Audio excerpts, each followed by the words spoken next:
ہمارے صوبہ پنجاب کے صدر ہیں کرنل فاروق صاحب، وہ بھی تشریف لا چکے ہیں۔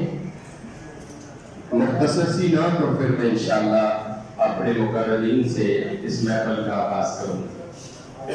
ہم کو اپنی طرف سے سوا چاہیے، آقا ہم کو اپنی طرف سے سوا چاہیے، اور آپ جیسے ویسے عطا چاہیے، آپ جیسے ویسے عطا چاہیے، اور کیوں کہوں یہ عطا وہ عطا چاہیے، آقا کیوں کہوں یہ عطا وہ عطا چاہیے، آپ کو علم ہے ہم کو کیا چاہیے، اور آپ جیسے ویسے عطا چاہیے، اور بھر کے جھولی میرے سری کرنے، بھر کے جھولی میرے سری کرنے، مسکرا کر کہا اور کیا چاہیے، آپ جیسے ویسے عطا چاہیے۔ میں 1953 میں جب آپ جیل میں گئے، نواب آف گورنر انہوں نے ایک پیغام بھیجا کہ اے نیازی،